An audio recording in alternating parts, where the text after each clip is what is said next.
Bienvenidos a Este Oeste. En esta ocasión vamos a hablar un poco acerca de la judicialización que se ha llevado a cabo de este proceso electoral. Ya hemos tenido otros casos donde en procesos electorales hay uno o dos casos que se han judicializado. La elección anterior fue el caso de Sandra Torres. Y antes de eso hemos tenido casos como el mismo José Efraín Ríos Montt y otros casos similares. Pero en esta ocasión el proceso está altamente judicializado. Tenemos un caso similar al de Sandra Torres con Suri Ríos. Pero también tenemos una serie de casos donde los candidatos han recurrido, han interpuesto amparos para obligar a que el sistema de la Contraloría General de Cuentas les entregue por la fuerza finiquitos, por ejemplo, una de las cosas. Pero también tenemos en esta ocasión un sinnúmero de antejuicios. Fácilmente hay alrededor de 10 antejuicios en contra de candidatos y eso empieza a distorsionar un poco lo que está sucediendo en el sistema electoral esta vez. Así que vamos a conversar acerca de este tema con Pedro Cruz de Primero Guatemala y Adolfo Alarcón, que es consultor en el área jurídica de Asíes, porque además ellos también han colaborado un cacho en este proceso de la judicialización del proceso, porque han puesto su propio recurso también o han planteado una serie de acciones por lo que está sucediendo. Así que vamos a conversar acerca de todo esto y te voy a hablar con Adolfo primero para que justamente analicemos ese proceso de judicialización del que hablaba hace un momento, porque no es normal. O sea, siempre hay más de alguna acción judicial en una elección, pero en esta ocasión es impresionante la cantidad de casos que tenemos. Bienvenidos. Gracias. Sí, yo creo que como nunca antes estamos presenciando un sinnúmero de acciones judiciales, tanto amparos como acciones penales principalmente, y que lo que está provocando realmente es un estado de incertidumbre jurídica incluso, porque recordemos que la legislación guatemalteca tampoco es tan completa ni tan clara en algunos casos. Puntualmente, la ley de antejuicio, que por ejemplo establece que cuando un funcionario público es despojado de su inmunidad y un juez de primera instancia dicta un auto de prisión, automáticamente se considera separado de sus funciones. Pero ¿qué sucede, por ejemplo, con los candidatos que están optando a un cargo y que ya han obtenido su inscripción por parte del Tribunal Supremo Electoral? ¿Qué sucedería si a esa persona se le despoja de la inmunidad y un juez dicta auto de prisión contra esta persona? ¿Qué va a pasar con su candidatura? ¿Debe o no debe aparecer en las papeletas de votación? La ley de antejuicio no dice absolutamente nada sobre ese tema. Entonces, considero que además de la complejidad, obviamente, en la que se ve inmerso el proceso electoral, se va a ver enfrentado a una incertidumbre de naturaleza eminentemente jurídica, de interpretación y de procedimientos que realmente pueden ahorillar también al proceso a resultados que todavía no sabemos. Profundicemos un poco en eso antes de entrar con Pedro, porque el dilema que acabas de plantear, para que lo comprenda mejor nuestra audiencia, incluso hay una duda en algunas personas. Si un alcalde se le plantea un antejuicio como alcalde, tiene dos tipos de antejuicio ahora. Tiene un antejuicio por ser alcalde y tiene un antejuicio por ser candidato a alcalde también. ¿Cómo funciona eso con los diputados? Tienen un derecho a antejuicio porque son diputados y otro tipo de derecho a antejuicio porque son candidatos a diputados. ¿Hay dualidad? ¿Tienen los dos? ¿Solo rige el que sea de mayor jerarquía? ¿Cómo funciona ese tema del doble derecho a antejuicio? Bueno, pues ese es otro tema que tampoco la ley de antejuicio no dice absolutamente nada. Es decir, hay una laguna, un vacío normativo que será sujeto de interpretación por parte del órgano que le corresponda conocer. Obviamente el sistema jurídico también prevé algunos instrumentos para poder resolver este tipo de situaciones, pero queda realmente... Pongamos un ejemplo concreto, porque varios están en el ínterin todavía, pero hay uno concreto donde ya se resolvió levantar el derecho a antejuicio al diputado, en este caso Baudilio Illos. Él tenía un derecho a antejuicio por ser diputado, que ese fue el que ha sido todo el proceso que corresponde, y hay una resolución final donde dice que se le despoja del derecho a antejuicio. Pero también tiene un derecho a antejuicio porque es candidato a diputado. En este caso en particular, en un caso como el de Baudilio Illos, correspondería que el TSE cancele su inscripción, correspondería que como solo se le levantó el antejuicio, hasta que no tenga una prisión preventiva, por ejemplo, puede seguir siendo tanto diputado como candidato a diputado. Creo que habría que diferenciar en cuanto a los hechos que motivaron el antejuicio. Si los hechos se refieren a su función como diputado, pues obviamente a eso se va a regir estrictamente. Ahora, si el antejuicio se refiere a hechos que cometió al ser candidato a ese cargo de elección popular, pues bueno, ya sería otro tipo de consecuencias. Pues en principio ninguna de las dos, Adolfo, porque los cometió en función de que cometió un delito penal, o sea, es un delito que cometió, y simplemente como tenía un derecho de inmunidad por el cargo que tenía, es que tenía el derecho a antejuicio, pero realmente es un acto donde cometió una estafa o un fraude en contra del Estado por medio de un contrato con el INSS. Es un tema bastante complejo. Es más, ahora que se le despojó de la inmunidad, tendría que ir a primera audiencia para que proceda a ver qué dice el juez. Claro. Claro, entonces el juez va a determinar si realmente amerita resolver la situación jurídica de esta persona a través de procesamiento o una medida sustitutiva, es decir, o prisión preventiva. Es decir, esta dualidad, esta complejidad, esta falta de regulación, vacíos son los que realmente creo que van a complicar un poquito el tema. Estamos hablando de un caso en particular, y pusimos un ejemplo, pero Pedro, hay muchísimos candidatos, ya sea que son alcaldes o diputados en este momento, o simplemente candidatos que por diferentes funciones que han hecho en el pasado, o les rechazaron su finiquito y por medio de un amparo lograron que se los otorgaran por la fuerza, o son funcionarios de alguna forma y estaban inscritos para ser candidatos a diputados o alcaldes y ahora pues tienen el dilema este. Hablemos un poco de esa situación que se encontró y de la posición un poco que han asumido ustedes con Primero Guatemala como parte de una plataforma. Bueno, Quique, muchas gracias por la invitación al programa. Tenemos que iniciar con el tema coyuntural, no lo podemos dejar por un lado. Esta es una batalla entre el bien y el mal. El bien, el lado del pueblo, que quiere instituciones limpias, sanas, que funcionen y que trabajen en beneficio de la sociedad guatemalteca, y el mal lo podemos describir como los funcionarios corruptos, los funcionarios que sobrevaloran las obras públicas, los medicamentos que están ligados al narcotráfico, que están ligados al contrabando, y esa es la coyuntura. Una sociedad guatemalteca que en estos momentos está exigiendo dos cosas. Uno, una lucha frontal contra la corrupción en el país, y dos, la depuración de la clase política en nuestro país, que para muchos, desde nuestro punto de vista, no nos ha presentado resultados, o son muy pocos los resultados que se han presentado, y lo que estamos viendo es un sistema que está cooptado por la corrupción en su gran mayoría. Hay personas que sí se rescatan y vale la pena mencionarlo, que hay personas que sí quieren hacer bien su trabajo, pero una gran cantidad de personas han llegado a las instituciones públicas a corromperlas y a buscar los beneficios personales. Esa es la coyuntura.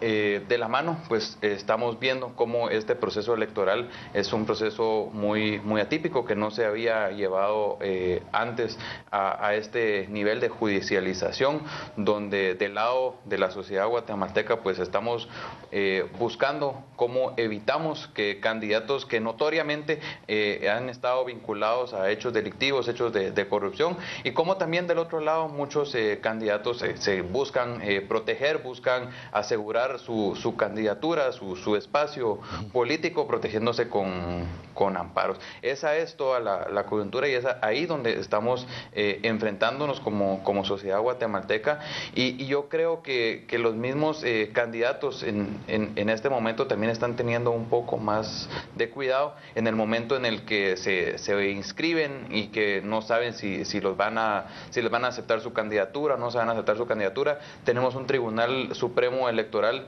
fortalecido, que está teniendo el acompañamiento de la ciudadanía respaldado, y que sobre todas las cosas quiere sentar precedentes históricos en donde la institución que debe ser garante de la democracia en el país y garante de un proceso electoral, pues quiere responderle al pueblo guatemalteco que está confiando en ellos. Ahora, aquí entramos a un dilema. Es un dilema que es en lo que se sustenta, digamos, el Estado de Derecho, y son los debidos procesos. El concepto del debido proceso es de que hasta que una persona no tenga una sentencia condenatoria, pues tenemos que asumir que es inocente. Bajo ese supuesto, El hecho de que le quiten a alguien el antejuicio no prueba que sea culpable de nada. El hecho de que incluso le aperturen juicio o le abran juicio, que era la regañar ya que dije aperturar, en el momento que le abran juicio tampoco implica que la persona es culpable de algún delito. Y sin embargo, e incluso el hecho de que le nieguen un finiquito tampoco lo hace el que sea culpable de algo. Puede haber hallazgos, puede haber sanciones pecuniarias, puede haber alguna sanción administrativa, o pueden haber casos que están en juicios que tampoco han llegado a sentencia. Entonces, ¿dónde queda el concepto del Estado de Derecho?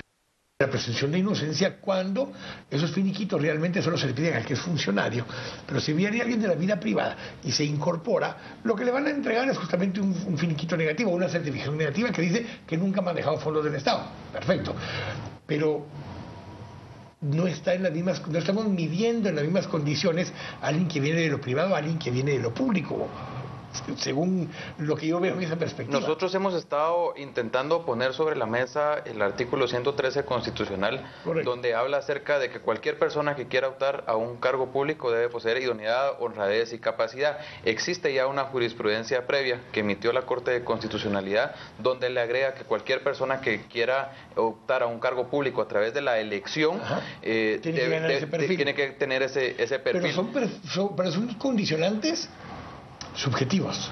Es subjetivo, pero también lo podemos ligar a los hechos notorios. Por ejemplo, cuando hablamos de candidatos a alcaldes o los mismos alcaldes o diputados, que la gente misma sabe que ha sobrevalorado las obras o no ha hecho nada, o esas famosas plazas fantasmas, muchas cosas que ¿cómo lo vamos a ligar a la honradez? Al debido proceso. Por favor, aquí es donde te hago la pregunta a ti. Entiendo lo que plantea Pedro, pero estamos sentenciando a alguien que no ha sido juzgado y vencido en juicio cuando nos vamos a ese nivel, cuando son acciones notorias. Es un término que ya utilizó el TSE desde que están ellos en su puesto, donde porque consideran que la campaña anticipada es una acción notoria, le colocaron sanciones sin que hubiera habido un debido proceso tampoco. ¿Dónde pasamos ese límite? A ver, la Constitución, que es la que regula todo el tema del artículo 113, pues obviamente lo que establece es una regla general. ¿Sí? Y para cada regla general se deben de admitir excepciones. Y yo creo que la regla del artículo 113 es la excepción a la regla general. Es decir, el Estado de Derecho y la institucionalidad del país se tiene que autoproteger también de ciertos elementos que quieren de alguna manera perjudicar. Y la mejor manera de hacerlo es blindando ciertos espacios para que ciertas personas no accedan a ellos. Porque ¿qué ocurriría si no estuviera el artículo 113? Sencillamente una persona procesada, por ejemplo, pudiera, en virtud de la presunción de inocencia, decir, bueno, yo estoy siendo procesado por un delito, pero a mí no me han condenado. Y si es un delito, es porque estoy siendo procesado, que es de acción privada, o sea, no es de acción pública, no es de haber hecho una función pública, entonces ni siquiera aparece en un finiquito. Voy a poner un ejemplo, digamos que es un tema de estafa entre iguales. Como soy un privado y no estoy en acción pública, no estoy en un cargo, eso si yo pido un finiquito no aparece. Pero no necesariamente el finiquito debe ser visto como el requisito que va a demostrar la idoneidad de la capacidad. Claro, por eso le estoy preguntando a Adolfo en ese sentido, desde el punto de vista legal, porque entonces estamos viendo con varas diferentes al que viene de lo privado con el que viene de la acción pública, el que un funcionario le estoy pidiendo, le estoy exigiendo una norma más alta que al que viene de lo privado. ¿Sí? Sí, pero la honorabilidad la persona la puede manifestar tanto a nivel público como a nivel privado. Si yo, privado, estafé a otra persona, ¿qué voy a llegar yo a hacer a la función pública? ¿Llegaré a hacer lo mismo o no?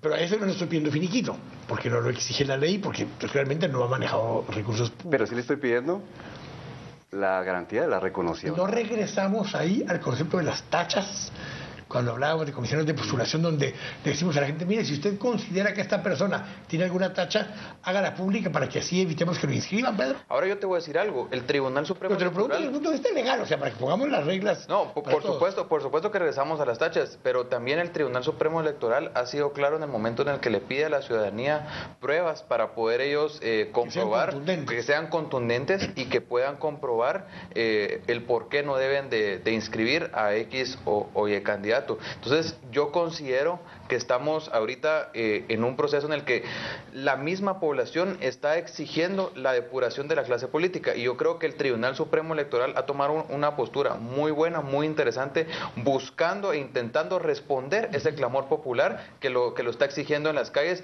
como una vía de canalizar pues toda la voz del pueblo que está saliendo a las calles. Entonces, al corte, voy a regresar a que profundicemos en este tema porque estamos, en algunos casos alguien podría decir que estamos siendo más papistas que el Papa, en algunos aspectos, pero es por esa excepción que tú estás planteando. Entonces, al corte, estamos acá en Este Oeste, volvemos en un momento.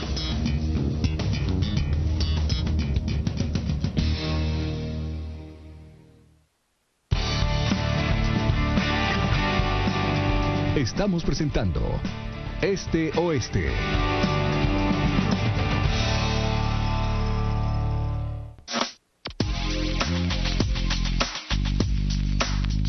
¿Sufre de sobrepeso, colesterol alto, estreñimiento? ¿Te gustaría eliminar todas esas libras de más? Presentamos la piñaterapia del Dr. Ming, el nuevo tratamiento 100% natural para desintoxicar el cuerpo y bajar de peso. Bajé 23 libras, estoy feliz con los resultados. Piñaterapia del Dr. Ming, con su efectiva fórmula antioxidante, diurética y quemadora de grasa, ideal para combatir la celulitis y perder peso de manera natural. Tómalo frío o caliente, bebe tu té 2 veces al día y sorpréndete con los resultados. Es 100% natural y sabe muy rico. No solo bajé de peso, también bajé medidas, tengo control del apetito, control de ansiedad. Bueno, lo mejor de todo es que no he vuelto a engordar. Limpie y desintoxique su cuerpo con el nuevo té de piña del Dr. Ming. Y si nos llama ahora, le enviaremos otro tratamiento completamente gratis. Sí, 2 por 1. Si llama ahora mismo, llame ya.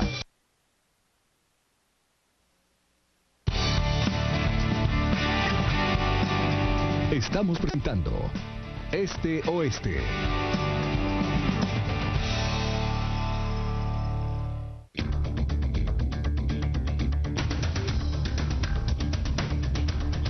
Estamos de regreso acá en Este Oeste, hablando de este concepto, de estos términos donde estamos, digo porque es como sociedad, pero hay actores específicos que están buscando que el TSE ponga en práctica, digámoslo así, el artículo 113, donde establece el tema de honradez, de idoneidad y de capacidad para poder optar a los cargos. Hablabas hace un momento, Adolfo, con respecto a que hay un concepto básico donde que hay una regla general, pero en algunos casos tiene que poder haber una excepción a la regla. Y tú ponías que puede haber una excepción a la regla de que el requisito para poder elegir y ser electo es que no estés condenado. Porque el que pierde sus derechos civiles y ciudadanos de elegir y ser electo es aquel que está haciendo ya, cumpliendo una condena. Ni siquiera el que está en prisión preventiva, técnicamente. Porque el que está en prisión preventiva no ha perdido sus derechos ciudadanos. Pero digamos, esa ya es una primera excepción a la regla. Que si estás en prisión preventiva, se te limita la posibilidad de ser candidato. Pero realmente, en el fondo, es solo si perdiste tus derechos civiles y ciudadanos. Los que están establecidos en el 135 y en el 136 de la Constitución, dentro de ellos dice que tengo el derecho a elegir y ser electo. Y solo los pierdo cuando tengo una sentencia condenatoria y estoy cumpliendo la sentencia. Y aquí voy a poner un ejemplo. A ver, hay una persona que fue condenada, pero la condena fue de menos de 5 años, con lo cual quiere decir que los años de cárcel son conmutables y paga por el hecho de no estar en la cárcel. Sin embargo, la sentencia lo que está es realmente suspendida, pero la sentencia sigue siendo de 4 años. Y no tengo derecho a elegir y ser electo durante los 4 años, aún y no esté en la cárcel, porque el tiempo de la sentencia siguen siendo los 4 años. Hay un personaje muy público que está en esa condición cabalmente y tuvo problemas incluso para empadronarse. Quería ser candidato a diputado, no lo permitieron.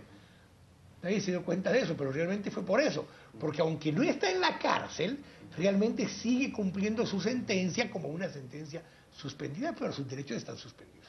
Pero aquí estamos hablando de otra excepción. Voy a poner el ejemplo de la extinción de dominio. La norma general dice que a todos se presume que son inocentes hasta ser comprobado lo contrario. ¿Okay? En la ley de extinción de dominio se plantea que se asume, y lo dice claramente la ley, se asume que los bienes fueron adquiridos de forma ilícita. Y el que tiene que demostrar que no es cierto es el dueño o el beneficiario de esos bienes. Ese es el tipo de excepción a la regla que estabas hablando, Adolfo. En el caso de extinción de dominio es una figura jurídica diferente, es independiente incluso a la, es autónoma incluso a cualquier delito. A la acción penal. Pero aquí estamos hablando de lo mismo, ustedes están pidiendo que independiente de cualquier acción legal, si hay una duda acerca de la honorabilidad, honradez o idoneidad de la persona, se asuma que no es honorable, se asuma que no es idóneo. ¿Sí? Eso es lo que estamos planteando básicamente. Porque estás diciendo, si alguien tiene alguna información que ponga en duda su honorabilidad, le estamos pidiendo que él demuestre fehacientemente que la duda no es válida. Eso estamos planteando. Es que de hecho la honorabilidad debe ser manifiesta y debe ser pública, es una imagen exterior de la persona. Entonces, precisamente cualquier persona que tenga algún conocimiento de que esa honorabilidad no es tal, no solo tiene el deber de plantearlo, de divulgarlo, sino que las autoridades, en virtud del artículo 113, no debería Ahora, ¿cuántas personas se necesitan que digan que no sos honorable para que el TSE asuma que no sos honorable? Lo pregunto porque con que una persona llegue, cualquier persona podría invalidar cualquier candidatura. Yo creo que debe ser... Lo pregunto en ganas de que nuestra audiencia comprenda el término. Y tenés razón, yo creo que es algo de Vox Populi, porque cuando querés ser candidato vas a representar pues a un municipio, a un departamento o al mismo país. Yo creo que debe de ser algo de clamor popular donde un grupo de personas lo presente. Está bien, no está establecido en la Constitución, no está establecido en la ley. Pues si lo presenta una persona, dos personas, pues ya es de entrar en análisis, pero si ya el clamor popular son hechos notorios, como bien lo ha dicho el Tribunal Supremo Electoral, pues ya es de considerarlo como una persona que no cumple con los requisitos constitucionales de optar al cargo público. Rodolfo, ahí hay quienes argumentan que en todo caso, si no hay algo que lo impida legalmente correr, en todo caso, esa mayoría que es por medio de una votación, la que deberá determinar si la persona es idónea o no es idónea para el cargo, o si es honrada. Porque, y voy a poner el ejemplo, que es un ejemplo que es público. Alfonso Portillo, para cuando ganó la presidencia, confesó públicamente no haber matado a una persona, haber matado a dos personas, dijo públicamente. ¿Y por qué nunca fue juzgado? Porque se huyó del lugar. ¿Y por qué nunca fue juzgado posteriormente? Porque prescribió el delito por el cual lo podían perseguir. Entonces, técnicamente, él confesó públicamente que había matado. Argumenta en defensa propia, pero eso nunca fue probado judicialmente. Y sin embargo, a pesar de que lo había declarado públicamente, fue inscrito y ganó abrumadoramente la elección. ¿Qué nos dice eso? Pero veamos el resultado de su gobierno.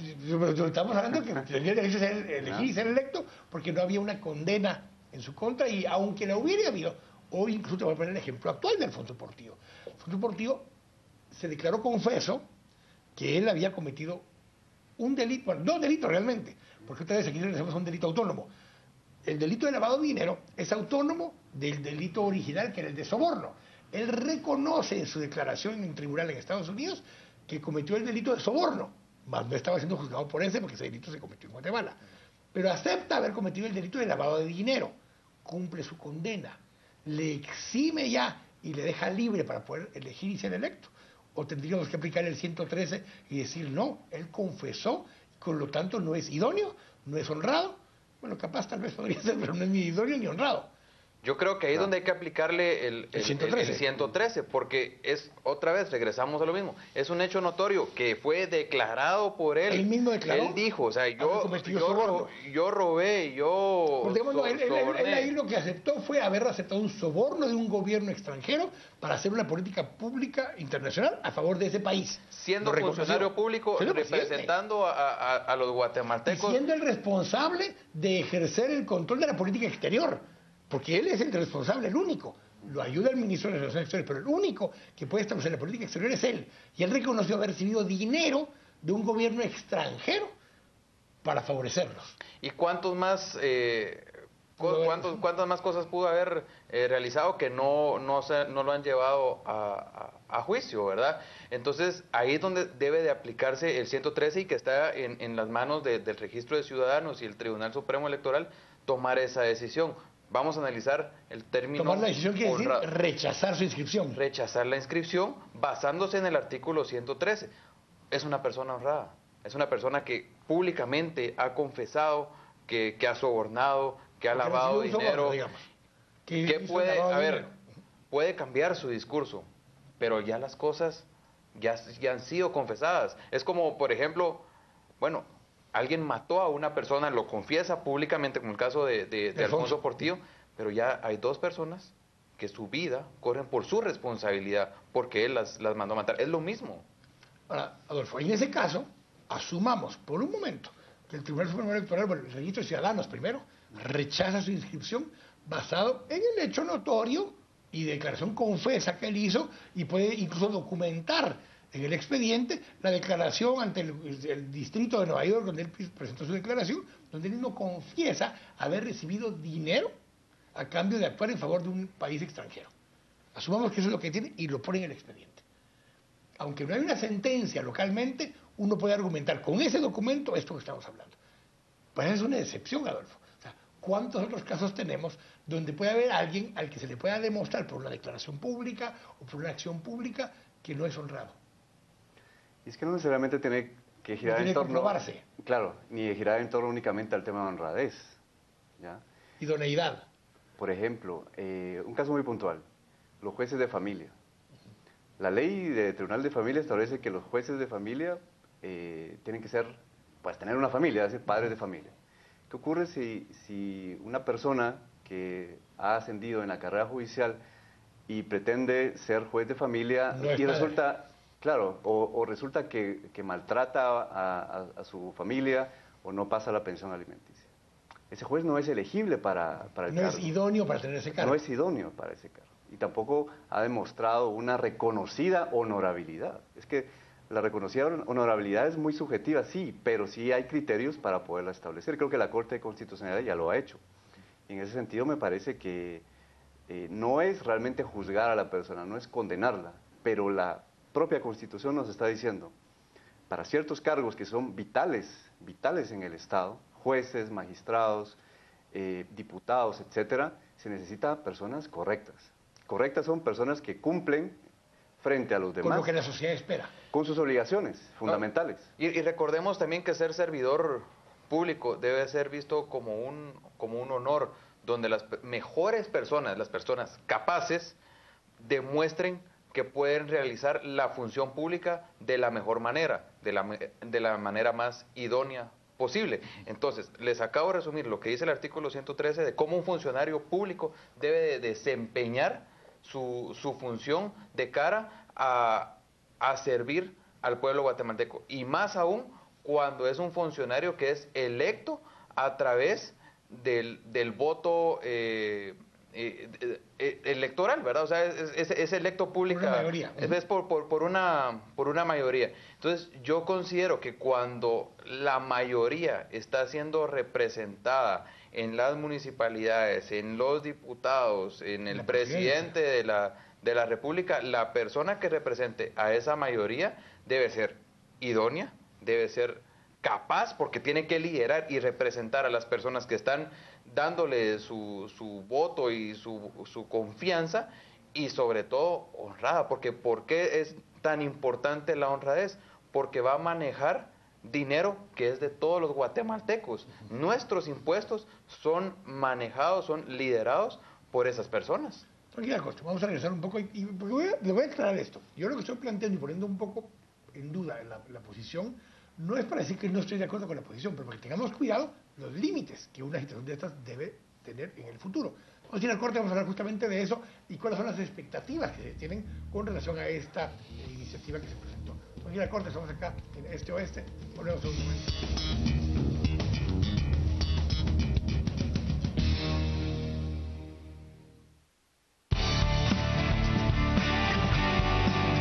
Estamos presentando Este Oeste.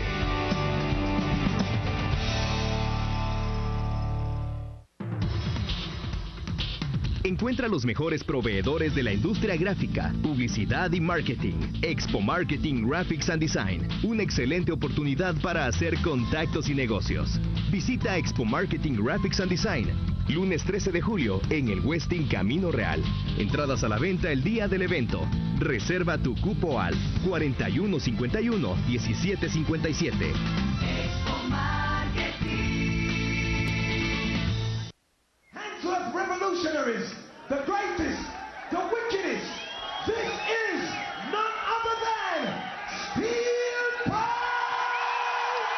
primera vez en Guatemala la banda más representativa del reggae británico celebrando 10 años de Reggae Vibes. Dice reggae, dice Bob Marley, dice Steve Fox. No te lo pierdas este 18 de julio en el Teatro al Aire Libre.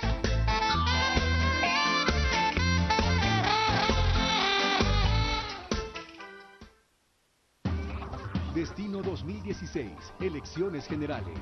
La mayor información y la mejor cobertura periodística para mostrarle detalle a detalle todo el proceso eleccionario en uno de los momentos más importantes de la vida de un ciudadano, la posibilidad de elegir a sus dirigentes. Destino 2016. Recorremos meses intensos de campaña para terminar en la elección de 158 diputados, 336 alcaldes, además de la fórmula presidencial. Destino 2016. Nosotros estamos listos para llevarle cada pormenor de este evento histórico. Los analistas políticos de Guatemala más experimentados y un extenso equipo de periodistas, reporteros, camarógrafos, productores y editores en todo el país ya están trabajando para que usted esté siempre bien informado. Además de la tecnología más avanzada para llevar toda la información desde todos los rincones de Guatemala, a través de enlaces en vivo. Un despliegue profesional con corresponsalías y enviados especiales en todos los departamentos. Además, reportajes y entrevistas profundas. Destino 2016. Candidatos, líderes políticos, personajes destacados de la vida social guatemalteca. Y desde la hora de cierre de los comicios, el seguimiento exhaustivo de cada voto para llevarle minuto a minuto el recuento final. Este año estará marcado por el poder de las redes sociales. Por esto estarán abiertas con el hashtag Destino 2016 para poder recibir fotografías, comentarios, videos y todo lo que quiera compartir con nosotros para convertirse usted también en protagonista. Destino 2016. El mejor análisis, la mejor tecnología, la mejor información. Desde todos los puntos del país. 2015, año de decisiones. Año para ver, Canal Antigua.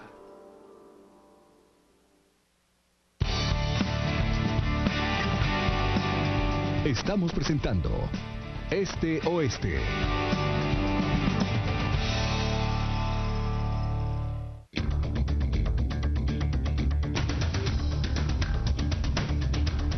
Estamos de regreso acá en Este Oeste, en este último segmento. Estamos discutiendo justamente el uso del artículo 113 para poder rechazar algunas inscripciones. Puse como ejemplo el caso de Alfonso Portillo por dos cosas, que él confesó públicamente. Pero yo aquí quiero, y sigo siendo como que si fuera el abogado del diablo por este tema, por esta razón. A mí lo que me preocupa es que hoy estamos dándole el beneficio de la duda al Tribunal Supremo Electoral para que aplique el artículo 113. Porque estamos asumiendo que son personas honorables, correctas, con criterio adecuado. Pero abrir esta puerta implica que cualquier persona que esté el día de mañana en ese tribunal pueda utilizar el mismo para decir, no, Pedro no es idóneo, ni es capaz, ni es honrado. ¿Por qué? Porque yo digo. Entonces, no estamos abriendo una puerta a que un tribunal tenga la potestad de rechazar inscripciones el día de mañana y tal vez no vamos a estar de acuerdo con su criterio o su forma de establecer la idoneidad, la capacidad o la honradez. Lo pregunto, insisto, siendo un poco abogado del diablo en este caso, pero nos tenemos que proteger de esos extremos en un momento dado. Pedro. Yo creo que se debe de sentar un precedente en ese momento. Yo creo que hay que correrse el riesgo, pero también esto debe ir de la mano con las famosas reformas a la ley electoral y de partidos políticos que se están discutiendo. ¿Por qué? Porque en un primer lugar, en este momento donde no hay reformas aprobadas y tal vez no se vayan a lograr, esperemos que sí, pero tal vez no se vayan a lograr aprobar antes de las elecciones. El criterio es que no aplican para esta elección. El criterio que se ha discutido a nivel constitucional es que no van a lograrse pues vincular a este proceso electoral, aunque varios de nosotros sí quisiéramos que se lograran vincular por todo el tema de la depuración de la clase política. Pero en este momento coyuntural, político, en donde necesitamos buscar una respuesta al clamor popular, es importante que el Tribunal Supremo Electoral, aunque sea, miremoslo de esa forma, tome en consideración el artículo 113 como una herramienta de depuración de la clase política en el país. Pero luego esperemos que se aprueben las reformas a la ley electoral y de partidos políticos y que a partir de ahí también podamos obtener una depuración a la clase política. Entonces, en este momento sí es importante. Luego, si se quiere darle otra interpretación, que por ejemplo llegamos a tener a alguien que copte todo el sistema del país y que ponga a los 5 magistrados que le respondan a alguien de la presidencia. Pero, Pedro, para efectos prácticos ya estábamos en ese punto, porque los magistrados de la Corte Suprema de Justicia y de las salas ya habían sido copados. ¿Por qué? Porque ese mismo sistema político los había nombrado y los tenía condicionados a resolver a su favor. Ya teníamos a un Contralor General de Cuentas que fue nombrado por ese mismo sistema y que lo tienen copado para que resuelva a su favor. Y ya estamos a punto, porque el próximo año se tiene que escoger la nueva Corte de Constitucionalidad y lo más probable es que los 10 magistrados van a terminar siendo nombrados por esa misma estructura. Ojo, por medio del Colegio de Abogados, por medio de la Corte Suprema de Justicia, por medio del Congreso de la República, por medio de la misma Universidad de San Carlos y por medio de la Presidencia.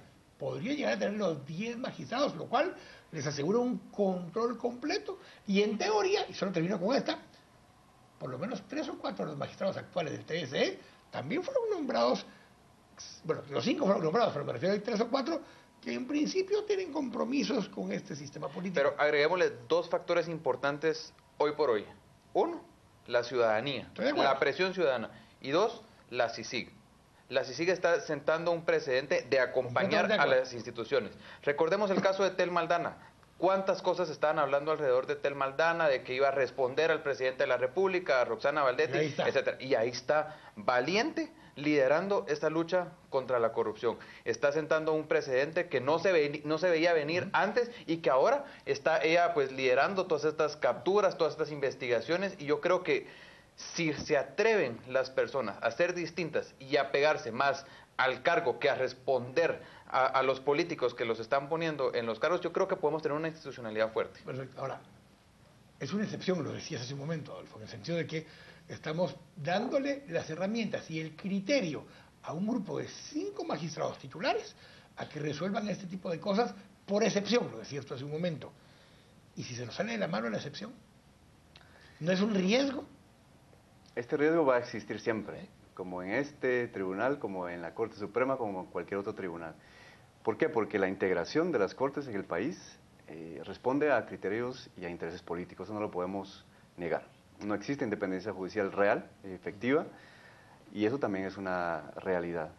Pero quiero mencionar dos temas importantes. Uno, que cada resolución de un tribunal, de un juez, tiene que ser fundamentada. Es decir, ningún juez puede emitir una resolución en base a cualquier idea que pueda tener. Tiene que estar efectivamente fundamentada. Es decir, tiene que plasmar en la resolución cuáles fueron sus motivaciones, cuáles fueron sus ideas y por qué resolvió de esta manera. Y lo otro es que efectivamente la resolución por ejemplo, del Tribunal Supremo Electoral también es sujeta a una revisión. Es decir, afortunadamente las resoluciones judiciales no se quedan únicamente en una primera instancia. No es supremo el Tribunal Supremo Electoral, por tanto, su resolución puede ser apelada a las Cortes, que hoy por hoy, aunque fueron nombrados por ellos y las tenían copadas, se han liberado sus cadenas. Entonces, estamos diciendo que en teoría, pues sí hay un riesgo, pero tenemos que volver a contar con casos excepcionales como en la CICIG, porque la CICIG es la excepción al sistema, no es el sistema. Exactamente.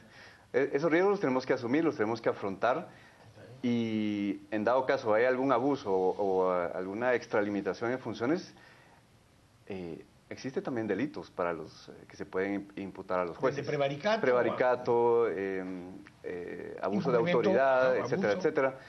Es decir, el sistema también tiene que, de alguna manera, autodepurarse de este tipo de situación. O sea, el sistema no es perfecto. No. Y por lo mismo, en ocasiones estamos pidiéndole que se usen excepciones para tratar de retomar el control.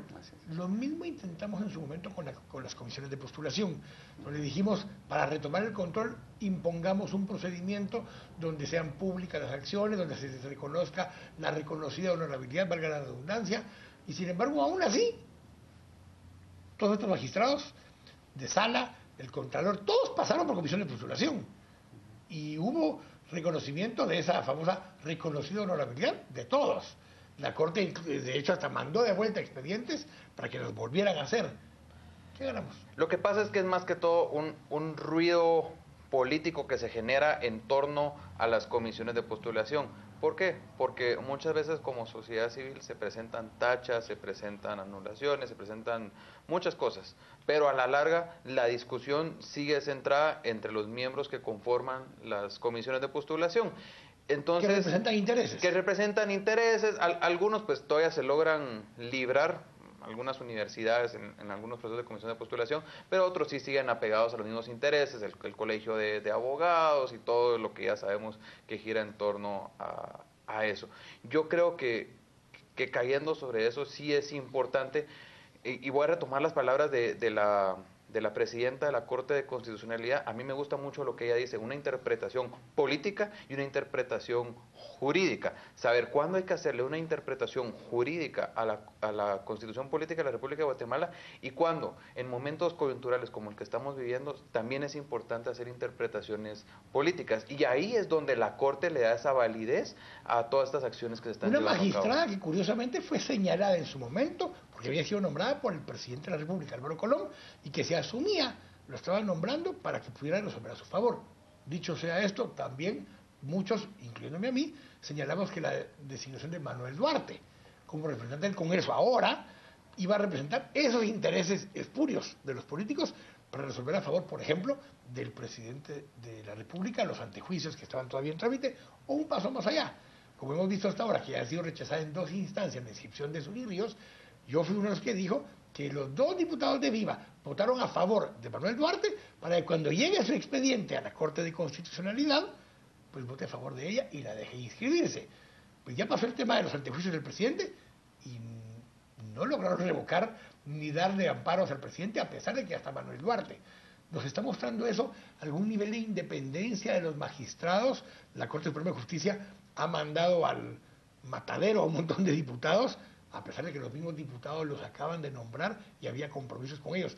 ¿Es eso una señal positiva de que se están atreviendo a incumplir esos compromisos malévolos que habían? Bueno, yo esperaría que sí. El tema también que hay que analizar es que, pues obviamente este gobierno ya le queda muy poco tiempo. 187 días. Y entonces, pues un magistrado, yo creo que no se va a arriesgar tampoco a proteger a un gobierno que ya prácticamente está fuera.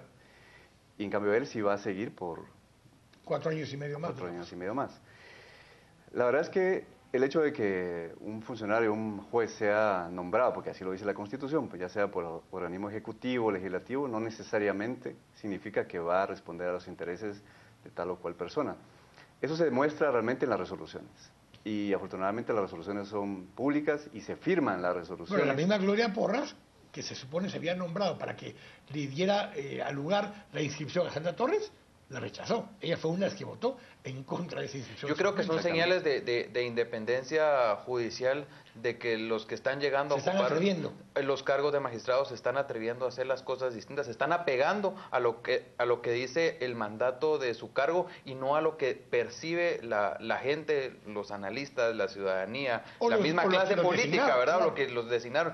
Yo creo que esos son pasos buenos que está dando la institucionalidad del país en función de fortalecer la justicia en Guatemala. Es parte también de la lucha ciudadana que se ha venido dando desde el año 2009, donde se aprobó esta ley de comisiones de postulación y donde se ha venido pues aperturando todos estos procesos hacia la transparencia, hacia pues la accesibilidad hacia la ciudadanía, y yo esperaría que estos pasos que están dando hoy los magistrados de la Corte de Constitucionalidad, algunos magistrados de la Corte Suprema de Justicia, porque hasta el momento no nos han notificado el amparo que interpusimos hace unos días, yo esperaría esta acción de amparo lo que busca es que se exija a los magistrados que cumplan con el artículo 113, en el fondo. En el fondo lo que estamos viendo es más que todo al registro de ciudadanos, que se apegue al 113 constitucional y por lo tanto también al Tribunal Supremo Electoral en sí. Ni siquiera voy a entrar en otra discusión, porque eso es lo que critiqué también mucho de las acciones que han interpuesto el mismo Pedro, el mismo Helen Mac, donde pues esos derechos difusos de los que estamos hablando, en nombre de quién actuamos cuando hacemos estas acciones, pero ni siquiera voy a entrar en esa discusión, que es una discusión muchísimo más profunda todavía, pero porque yo estoy de acuerdo con el espíritu de lo que están planteando. O sea, creo que es parte de lo que tenemos que empezar a romper y actuar en base a esas excepciones que decías, porque Ya nos dimos cuenta que el sistema ha aprovechado toda la normalidad del sistema para sacar beneficio.